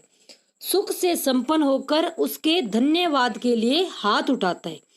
भक्ति से पूर्ण होकर क्या है, उसके आश्रय की वांछा करता है। यही व्यवहार सब मनुष्यों के साथ भी करता है। अपने व्यवहार पथ में क्या है, आश्रय प्राप्ति के निमित्त मनुष्य के लिए ईश्वर की क्या है, स्वानुरूप भावना ही संभव है। स्वानुभूति द्वारा ही वह उस परमानुभूति की धारणा कर सकता है। इसी से भर्तहरि ने क्या किया था, सवनुभूते क मानव कहकर नमस्कार किया था। यदि चिन्मय में अपनी अनुभूति का निश्चय मनुष्य को न हो तो वह प्रार्थना आदि क्यों करने जाए। कुत्ते प्रार्थना क्यों नहीं करते, उनमें धर्म की प्रतिष्ठा नहीं है, अर्थात वे चेतना को उस भूमि तक नहीं पहुंचे हैं जिनमें क्या है, समाधि स्थिति की रक्षा से संबंध रखने वालों का संचार होता है। वे यह नहीं जानते कि एक दूसरे को काटने दौड़ने से क्या है, कुकुर समाज की उन्नति और वृद्धि नहीं हो सकती। समष्टि रक्षा व धर्म की ओर प्रवृत्त करने वाले दया आदि भाव उन्हें प्राप्त नहीं है। उन्हें क्या है, स्वार्थ का भाव है, परमार्थ का भाव नहीं है। धर्मो रक्षति रक्षित है की धारणा उन्हें नहीं होती। जहाँ धर्म भाव है वही क्या है, ईश्वर की भावना है। जिन प्राणियों में जिन भावों का विकास नहीं हुआ है उनमें उनकी चरितार्थकता की आवश्यकता प्रवृत्ति नहीं समझती। भक्ति का स्थान जहाँ क्या है, मानव हृदय है, वहीं श्रद्धा और प्रेम के संयोग से उसका प्रादुर्भाव होता है। अतः मनुष्य की श्रद्धा के जो विषय ऊपर कहे जा चुके, कौन कौन से, प्रतिभाशील और वो क्या थे, साधन संपन्नता, उन्हीं को क्या है, परमात्मा में अत्यंत विषाद के रूप में देखकर ही क्या है, उसका मन खींचता है और वह उस विषाद रूप विशिष्ट का सामीप्य चाहता है। उसके हृदय में जो सौंदर्य का भाव है, जो शील का भाव है, जो उदारता का भाव है, जो शक्ति का भाव है, उसे वह अत्यंत पूर्ण रूप से परमात्मा में देखता है। और ऐसे पूर्ण पुरुष की भावना से उसका क्या है, हृदय गदगद हो जाता है। उसका धर्म पथ आनंद से जगमगा उठता है। धर्म क्षेत्र या व्यवहार पथ में वह अपने मतलब भर से क्या है, ईश्वरता से प्रयोजन रखता है। राम कृष्ण आदि अवतारों में परमात्मा की विशेष कला देखकर एक हिंदू के हृदय की सारी क्या है, शुभ और आनंदमय वृत्तियां उनकी ओर दौड़ पड़ती है। उनके प्रेम और श्रद्धा आदि को बड़ा भारी अवलंबन मिल जाता है। उसके सारे जीवन में एक अपूर्व माधुर्य और बल का संचार हो जाता है। उसके सामीप्य का आनंद लेने के लिए कभी वह उसके अलौकिक रूप सौंदर्य की भावना करता है और कभी उनकी क्या है, बाल लीला के चिंतन से विनोद प्राप्त करता है। कभी धर्म बल पूर्ण उनके निर्मल चरित्र का गान करता है, फिर कभी क्या है, सिर झुकाकर वंदना करता है। यहाँ तक कि जब जी में आता है प्रेम से भरा क्या है, उलाहना भी देता है। यह हृदय द्वारा अर्थात आनंद अनुभव करते हुए धर्म में क्या है, प्रवृत्त होने का सुगम मार्ग है। भक्ति हृदय से की जाती है, बुद्धि से भक्ति करना ऐसे ही है जैसे नाक से खाना और कान से सूंघना। भक्ति कहाँ से होती है? हृदय से। हमारे यहाँ भक्ति विधान के अंतर्गत श्रवण, कीर्तन, स्मरण, सेवा, अर्चन, बंधन, दास्य, संख्या और आत्म निवेदन, ये 9 बातें ली है। जैसा कि ऊपर कहा जा चुका है, क्या कि कोरी श्रद्धा में जो याचक कर्ता का भाव नहीं है, जब प्रेम के साथ उसका संयोग होता है तभी इस भाव की क्या है? प्राप्ति होती है। श्रद्धावान श्रद्धे पर अपने निमित्त किसी प्रकार का प्रभाव डालना नहीं चाहता, पर भक्त क्या है? दाक्षिण्य चाहता है। रामलीला, कृष्ण लीला आदि सामीप्य सिद्धि के विधान है। सामीप्य की कामना भक्तवर रसकान ने बड़ी ही मार्मिकता से इस प्रकार की है। मनुष्य हो तो वही रसकान, बसो संग गोकुल गांव के ग्वाल। रसकान ने क्या कहा था? रसकान एक मुस्लिम कवि थे जो क्या थे? कृष्ण भक्त थे। इन्होंने क्या कहा कि मनुष्य हो, मनुष्य वही है जो कहाँ बसे? गोकुल में जो ग्वाले हैं उनके बीच में। जो पशु हो तो कहाँ बस मेरो, चरो नित नंद के धेनु मदार। अगर मैं पशु बनूं तो मैं कौन सा पशु बनूं? जो नंद की गाय है वो मैं बनूं। पान हो तो वही गिरी, पान यानी पत्थर हो तो वही गिरी यानी पर्वत। जो किए हरि छत्र पुरंदर धारण, यानी इन्होंने क्या किया था? जो गोवर्धन पर्वत धारण किया था, तो मैं उसी का ही पत्थर बनूं। जो खग हो तो बसेरा करो, खग यानी अगर पक्षी हो तो मैं कहाँ बसेरा करूं? मिली कुल कलिंदी कदम के डारन, यानी जो कदम के वृक्ष है जहाँ राधा और कृष्ण रास लीला करते थे वहां का उनके मैं डाल का पक्षी बनूं। रामलीला द्वारा लोग वर्ष में एक बार आकर क्या है? पूज्य देव की आदर्श मानव लीला का माधुर्य देखते हैं। रामलीला वर्ष में एक बार आयोजन होती है। कब होती है? दशहरे से पहले, जिस समय दूर दूर के गांवों के लोग एक मैदान में आकर इकट्ठे होते हैं तथा एक और जटा मुकुटधारी विजयी राम लक्ष्मण की क्या है? मधुर कीर्ति देखते हैं, और दूसरी ओर क्या है? तीरों से विदा रावण का विशाल शरीर जलता देखते हैं। उस समय वे क्या है? धर्म के सौंदर्य पर लुब्ध और धर्म की घोरता पर क्या हो जाते हैं? शुद्ध हो जाते हैं। इसी प्रकार जब कृष्ण लीला में जीवन की प्रफुल्लता के साथ साथ धर्म रक्षा के अलौकिक बल का विकास देखते हैं, तब हमारी जीवन धारणा की अभिलाषा दूनी चौगुनी हो जाती है। हिंदू जाति इन्हीं की भक्ति के बल से इतनी प्रतिकूल अवस्थाओं के बीच अपना क्या है? स्वतंत्र अस्तित्व बचाती चलती आई है। इन्हीं की अद्भुत आकर्षण शक्ति से वह इधर उधर ढलने नहीं पाई है। राम और कृष्ण को बिना आंसू बहाए छोड़ना हिंदू जाति के लिए सहज नहीं था। यानी श्री कृष्ण किसके लिए रोए थे? राधा के लिए। और राम भी किसके लिए? सीता मैया के लिए। क्योंकि वे अवतार अलग टिल्ले पर खड़े होकर उपदेश देने वाले नहीं थे, बल्कि क्या थे? मानव जीवन में पूर्ण रूप से सम्मिलित होकर उसके एक एक अंग को मनोहरता दिखाने वाले थे। मंगल के अवसरों पर उनके गीत गाए जाते।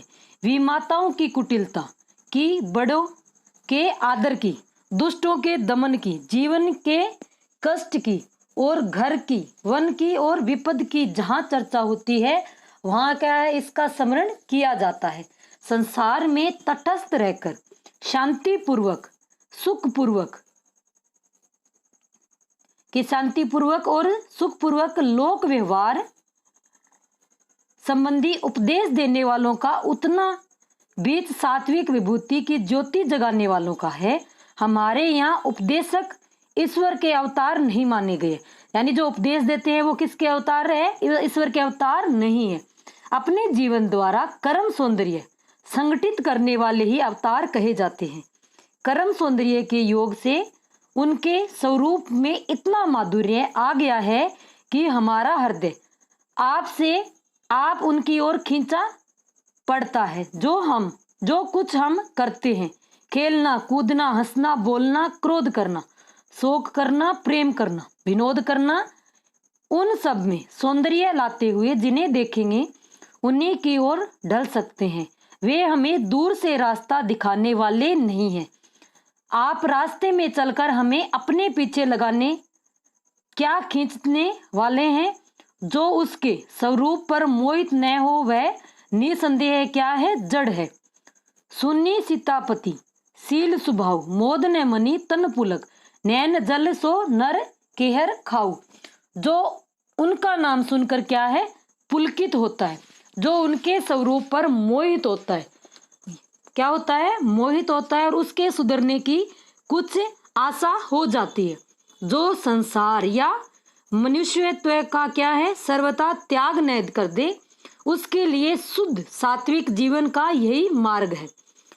रागों के संपूर्ण दमन की अपेक्षा रागों का क्या है? परिष्कार ज्यादा काम में आने वाली बात है। निर्लिप्त रहकर दूसरों का गला काटने वालों से लिप्त होकर दूसरों की भलाई करने वाले लोक कल्याण के विचारक से कहीं अच्छे हैं। जनता के संपूर्ण जीवन का स्पर्श करने वाला शास्त्र धर्म के इसी व्यापकत्व के कारण हमारे मुख्य अवतार राम और कृष्ण क्या है? क्षत्रिय है। शास्त्र धर्म एकांतिक धर्म है। उसका संबंध लोक रक्षा से है। कोई राजा होगा तो अपने घर का होगा, इससे बढ़कर शायद ही कोई झूठ मिले। यानी कहते हैं ना कि वो क्या, कौन हमारे ऊपर क्या कर लेगा, कोई राजा थोड़ी ना कहीं का होगा, तो अपने घर का। झूठी किताबों के द्वारा यह कभी सच नहीं की जा सकती। कर्म सौंदर्य की योजना शास्त्र जीवन में जितने रूप में संभव है उतने रूपों में और किसी जीवन में नहीं है। शक्ति के साथ क्या है? क्षमा, वैभव के साथ विनय, पराक्रम के साथ साथ रूप माधुर्य, तेज के साथ कोमलता, सुख भोग के साथ क्या है? दुख पर दुख कातरता, प्रताप के साथ कठिन धर्म, पथ का क्या है? अवलंबन इत्यादि। कर्म सौंदर्य में जो मधुर आकर्षण है वह अधिक व्यापक, अधिक मर्म स्पर्शी और अधिक स्पष्ट है। मनुष्य की संपूर्ण रागात्मिक का वृत्तियों को उत्कर्ष पर ले जाने और विशुद्ध करने में सामर्थ्य उसमें है। संसार में क्या है? मनुष्य की समान वृत्ति कभी नहीं हो सकती। इसी बात को भूलकर जो उपदेश दिए जाया करते हैं क्या है? वे पाखंड के अंतर्गत आते हैं। वृत्तियों की भिन्नता के बीच से जो मार्ग निकल सकेगा वही क्या है? लोक रक्षा का मार्ग होगा। वही धर्म पर चलता हुआ मार्ग होगा, जिसमें शिष्टों के आदर, दीनों पर दया, दुष्टों के दमन आदि जीवन के अनेक रूपों का सौंदर्य दिखाई पड़ेगा। वही क्या है? सर्वांगपूर्ण लोक धर्म का मार्ग होगा। शास्त्र धर्म पालन की आवश्यकता संसार में सब दिन क्या है? बनी रहेगी। कोई व्यापार युग से उसे नहीं हटा सकता। किसी अनाथ अबला पर अत्याचार करने पर एक क्रूर पिशाच को हम उद्यत देख रहे हैं। समझाना बुझाना या तो व्यर्थ है या उसका समय ही नहीं है। ऐसी दशा में यदि उस अबला की रक्षा इष्ट है तो हमें चटपट उस क्रम में प्रवृत्त होना चाहिए। यानी ये कोई अबला नारी और उसको कोई पिशाच या कोई आवारा है, वो क्या है? परेशान कर रहा है, तो हमें क्या है? उसकी सहायता करनी चाहिए। तो हमें क्या है? चटपट उस क्रम में प्रवृत्त होना होगा जिससे उस दुष्ट को क्या है? बाधा पहुंचे। उस समय हमारा क्रोध कितना सुंदर है, अक्रोध कितना ग्रहित होगा। इस वीडियो में इतना ही। अगर वीडियो अच्छा लगा है तो लाइक करें, शेयर करें और चैनल को सब्सक्राइब करें। और इसका फिर हम अलग से क्वेश्चन आंसर का अलग से वीडियो लेके आएंगे। आज के लिए इतना ही। धन्यवाद।